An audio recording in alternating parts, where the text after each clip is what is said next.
میرا نام سارینا ہے اور میں کالج کے آخری سال میں پڑھائی کر رہی تھی۔ اس وقت ہمارے کالج میں ایک ادارے کی طرف سے درخت لگانے کی مہم چلائی جا رہی تھی۔ ادارے کے کچھ نمائندے ہمارے کالج آئے تھے۔ چونکہ ہم کالج کے آخری سال میں تھے، اسی لیے پرنسپل نے ہمیں ان نمائندوں کے ساتھ درخت لگانے کے لیے بھیجا۔ درخت لگاتے وقت میری ملاقات ادارے کے نمائندے سے ہوئی جن کا نام روحان تھا۔ درخت لگاتے وقت اگر کسی کو چوٹ لگتی تو میں فوراً اس کی مدد کرتی۔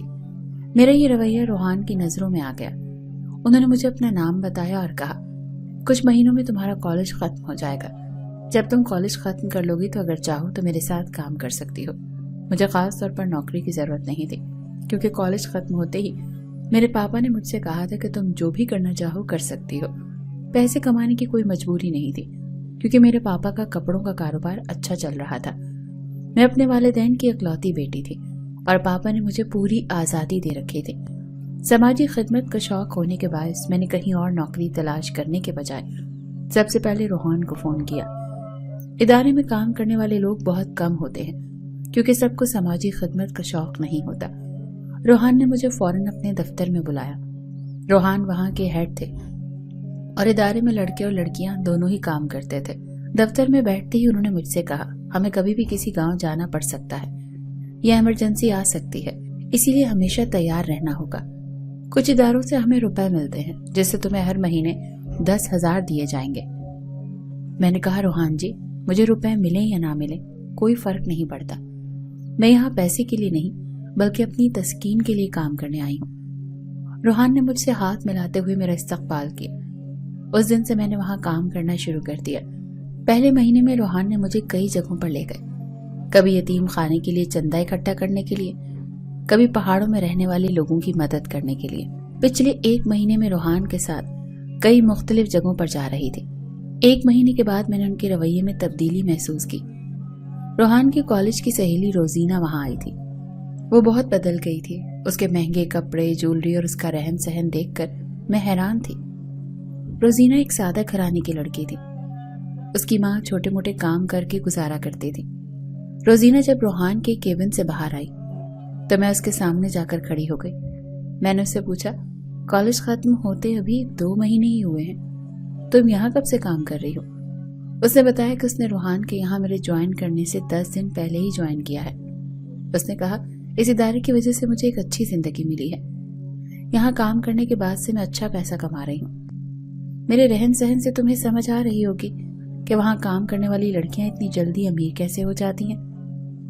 یہ جاننے کی میری جھجک بڑھ گئی۔ اس کی باتوں سے یہ صاف تھا کہ وہ صرف اسی ادارے میں کام کرتی تھی اور کہیں نہیں جاتی تھی۔ اس نے بتایا کہ اس نے ادارے کے کام کے سلسلے میں 1 مہینے کے لیے شہر سے باہر سفر کیا تھا اور وہاں اچھی کمائی کی تھی۔ اس نے مجھ سے کہا کہ تم بھی ایک بار باہر جا کر دیکھو، تمہاری بھی اچھی کمائی ہوگی۔ اس کی بات مان کر میں نے اپنا کام پورے دھیان سے کیا۔ پچھلے 15 دنوں سے میرے پاس کوئی خاص کام نہیں تھا۔ روز کوئی نہ کوئی آدمی ادارے کے کام کے سلسلے میں آتا تھا اور روحان بھی کسی لڑکی کو ان کے ساتھ بھیج دیتے تھے۔ میرے پاس کام نہیں تھا اور میں دن بھر خالی بیٹھی رہتی تھی۔ ایک دن جب کچھ مہمان آئے ہوئے تھے، میں نے روحان جی سے سوال پوچھنا شروع کر دیا۔ میں نے کہا، سر، پچھلے 15 دنوں سے میں خالی بیٹھی ہوں، آپ مجھے کوئی کام کیوں نہیں دے رہے؟ کچھ لڑکیوں کو بار بار کام مل رہا ہے جبکہ میں یہاں بیٹھی ہوں۔ اگر آپ مجھے بھی کہیں بھیج دیں تو اچھا ہوگا، اگر نہیں تو مجھے اس ادارے کو چھوڑنا پڑے گا۔ روحان جی نے مہمانوں کو ایک دوسری لڑکی کے ساتھ بھیجا اور میرا ہاتھ پکڑ کر مجھے اپنے کیبن میں لے گئے۔ کیبن میں آتے انہوں نے مجھے اپنی کرسی پر بٹھایا اور خود اپنے ٹیبل پر بیٹھ گئے اور انہوں نے کہا، اگر تمہیں روز سماجی خدمت کرنی ہے تو تمہیں صحیح تربیت کی ضرورت ہے۔ ابھی تم اپنے کام میں پوری طرح سے ماہر نہیں ہو۔ اگر تمہیں واقعی کام کرنا ہے اور پیسے کمانے کی خواہش ہے تو تمہیں مجھ سے تربیت لینی ہوگی۔ میں نے ان کی بات مان لی۔ انہوں نے کہا، ٹھیک ہے، آج شام کو گھر نہ جا کر میرے ساتھ چلو۔ دفتر ختم ہوتے ہی میں نے گھر نہ جا کر روحان جی کے ساتھ جانے کا فیصلہ کیا۔ انہوں نے کہا، ہم کہاں جانا ہے یہ میں بعد میں بتاؤں گا۔ گھر والوں کو میں نے بتا دیا کہ گھر آنے میں دیر ہوگی تاکہ ماں بار بار فون نہ کریں۔ راستے میں انہوں نے کئی غریبوں کی کہانیاں سنائیں، لیکن آخر کار ہم ایک ہوٹل میں پہنچ گئے۔ ہوٹل میں پہنچتے ہی میں نے روحان جی سے سوال کیا کہ یہاں پر ہمیں سماجی خدمت کی کس طرح تربیت کے بارے میں سکھایا جائے گا۔ روحان جی، ہم یہاں کس تربیت کے لیے آئے ہیں؟ جیسے ہی میں نے سوال کیا روحان جی خاموش ہو گئے اور میرے پاس آ کر بیٹھ گئے۔ انہوں نے مجھے پانی کی بوتل دی اور کہا تھوڑا پانی پی لو اور فریش ہو جاؤ، جب تم فریش رہو گی تب میں تمہیں تربیت دے سکوں گا۔ ان کی باتیں مجھے غیر آرام دہ لگی۔ میں نے کہا مجھے یہاں ٹھیک نہیں لگ رہا، میں یہاں سے جا رہی ہوں، اگر آپ مجھے کوئی تربیت دینا چاہتے ہیں۔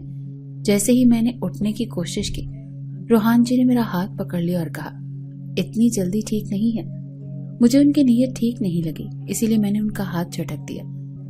مجھے یقین نہیں آ رہا تھا کہ اتنے اچھے ادارے کا مالک اپنی ورکرز کے ساتھ یہ سب بھی کر سکتا تھا۔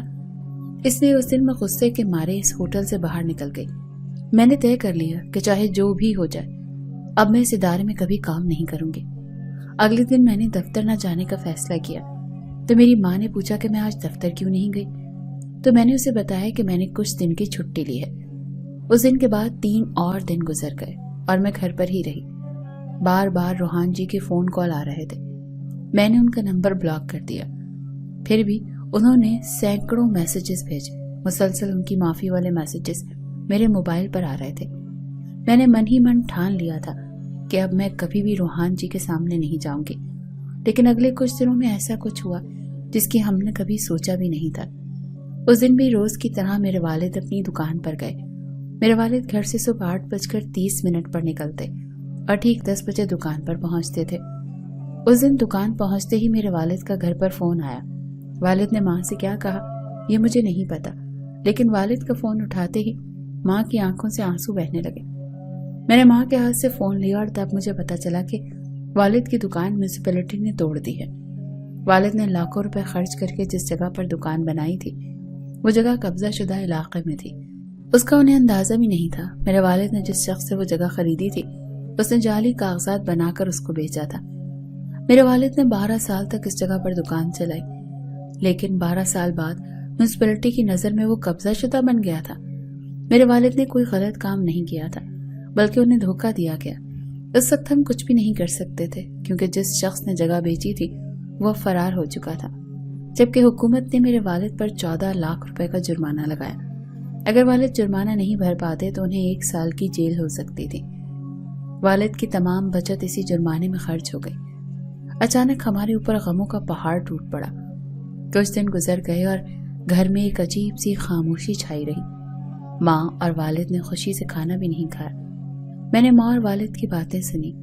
ماں والد سے کہہ رہی تھی کہ اگر ہمارے پاس بیٹا ہوتا تو اس مشکل وقت میں پیسے کمانے کا کوئی راستہ تلاش کر ہی لیتا اور ہم اس مشکل سے نکال لیتا، لیکن خدا نے ہمیں ایک ہی اولاد دی اور وہ بھی بیٹی۔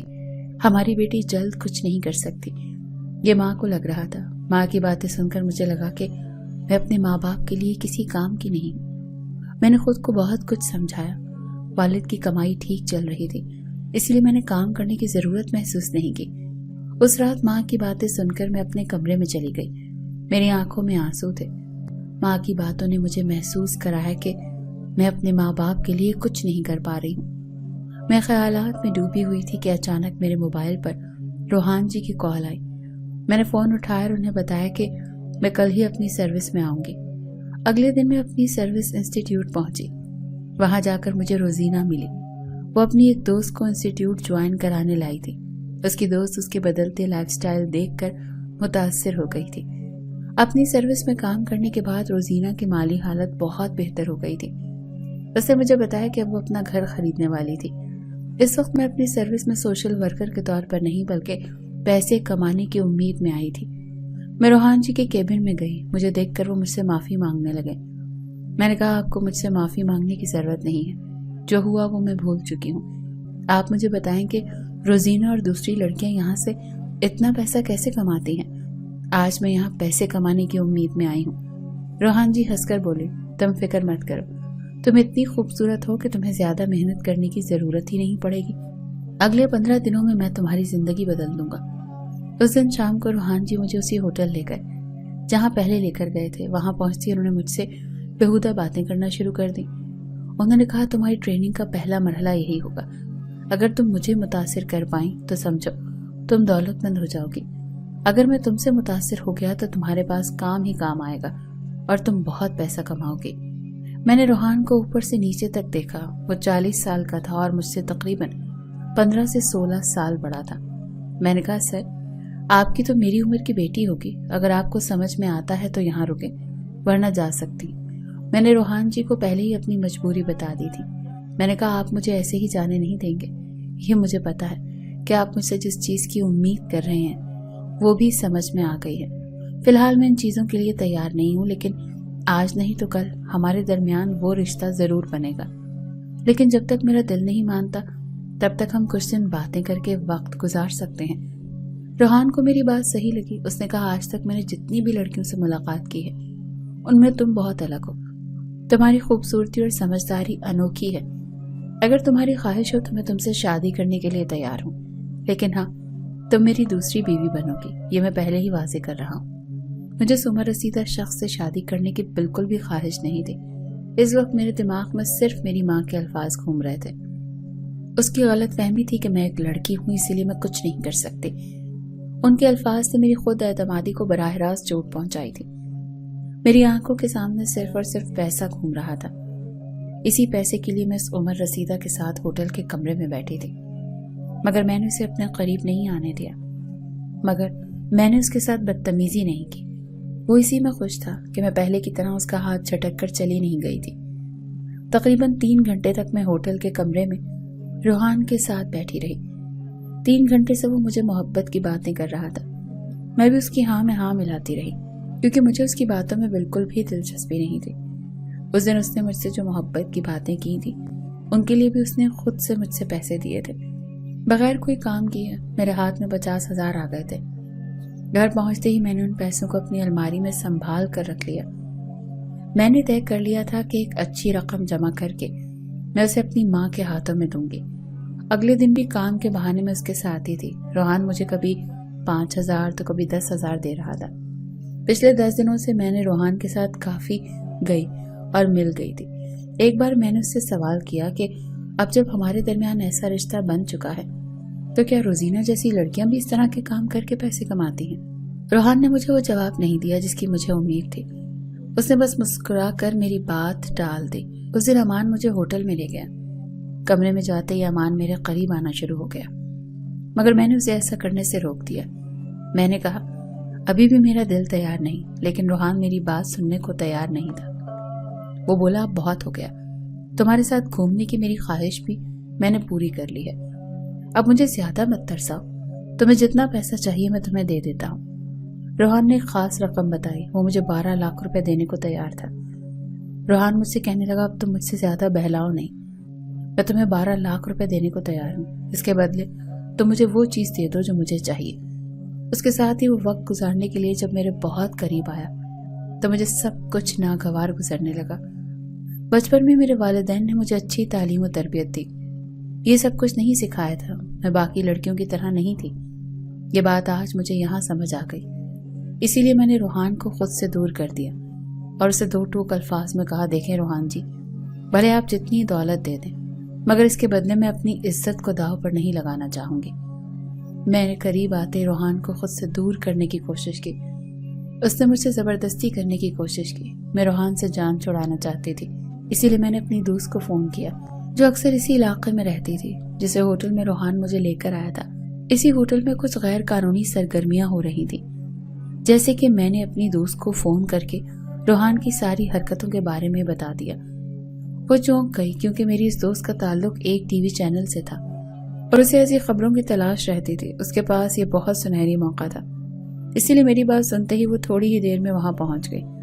اور میں چاہتی تھی کہ اس ہوٹل اور روحان کے کالے کرتوتوں کی خبر اس علاقے کی ہر لڑکی کو ہو جائے اور ان کے والدین چوکنے ہو جائیں.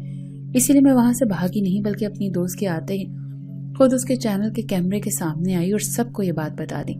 اس کے ساتھ ہی ٹی وی پر خبریں بھی دکھائی جانے لگی. میں نے ٹی وی پر بھی دیکھا تھا، وہاں سروس کی آڑ میں کچھ لڑکیاں اپنی مرضی کے کام کر رہی تھیں اور روحان کے سارے کالے کرتوت سامنے آ گئے تھے. میں روحان کے سچ کو سب کے سامنے لائی تھی. شاید کچھ ہی دیر میں میرے والدین بھی وہاں پہنچ گئے. میرے دل میں تھوڑا سا ڈر تھا شاید میرے والدین اس بات کو پسند نہ کریں، مگر جب میرے والد وہاں آئے تو انہوں نے مجھے گلے سے لگا لیا. میں نے اپنے والد سے کہا میں بیٹا بن کر آپ کا سہارا بننا چاہتی تھی مگر میں اس کے لیے کوئی غلط کام نہیں کر سکتی تھی کیونکہ آپ نے میری تربیت ایسی نہیں کی، مگر یہ دیکھ کر میں بے حد خوش ہوئی کہ انہیں مجھ پر بہت فخر تھا۔ میرے والد نے کہا کہ آج میری بیٹی نے سر فخر سے بلند کر دیا۔ میں ٹی وی کے کیمرے کے سامنے ایک دھوکے باز کی اصل حقیقت بتا دی۔ میں نے کہا پاپا آپ میری ایمانداری سے خوش ہیں، لیکن ماں خوش نہیں ہوں گے۔ آپ خوش ہیں مگر جب ماں کو اس بات کا پتہ چلے گا تو وہ پھر بھی پچھتائیں گی کہ میری جگہ بیٹا کیوں نہیں پیدا ہوا۔ یہ سن کر میرے والد نے جواب دیا، جو ہمت میری بیٹی نے دکھائی ہے وہ شاید بیٹا بھی نہ کر پائے۔ میری بیٹی میرے بیٹے کی طرح ہے۔ میں نے اپنے باپ کی عزت بچا لی تھی، یہ کام کر کے ان کا سر فخر سے بلند کر دیا تھا۔ شاید میرے والد اس کے لیے بھی خوش تھے کہ میں نے اپنے والدین کی عزت نفس کو سب سے اوپر رکھا، اور اسی وجہ سے پورے شہر میں میری تعریف ہو رہی تھی۔ مجھے پیسے کمانے تھے، اپنے والدین کا سہارا بننا تھا، مگر اس کے لیے میں کوئی ناجائز اور غلط راستہ اختیار نہیں کرنا چاہتی تھی۔ اور سب سے بھی یہی کہوں گی کہ کبھی بھی غلط اور غیر اخلاقی طریقوں کا سہارا نہیں لینا چاہیے۔ اگر آپ باہر جا کر کام کرنا چاہتی ہیں تو حلال کے راستے پر چلیں، کیونکہ حرام کے کمائے ہوئے پیسے میں برکت نہیں ہوتی۔ ہمیں پیسے کے پیچھے بھاگنا نہیں چاہیے، ہمیں اپنی اقدار اور اصولوں کو نہیں بھولنا چاہیے۔ صحیح طریقے سے کمایا گیا پیسہ ہمیں معاشرے میں عزت دیتا ہے اور خود کو مطمئن کرتا ہے۔ اس کے برعکس غلط طریقے سے کمایا گیا پیسہ صرف وقتی خوشی دیتا ہے، جبکہ یہ بعد میں ہمارا مستقبل بھی خراب کر سکتا ہے۔ ہماری زندگی میں مستقبل کامیابی اور عزت حاصل کرنے کے لیے ایمانداری اور اخلاقیات پر عمل کرنا چاہیے۔ سب لوگوں نے مجھے ٹی وی پر دیکھا تھا، اسی لیے کچھ دن بعد میرا ایک بہت اچھا رشتہ آ گیا۔ وہ لڑکا ایک امیر فیملی سے تھا۔ میری جو ہی اس سے شادی ہوئی، اس نے میرے والد کا سارا نقصان اپنے پیسوں سے پورا کر دیا، کیونکہ میری شادی ایک اچھے انسان سے ہوئی تھی جس نے داماد ہو کر بیٹے کی کمی پوری کر دی۔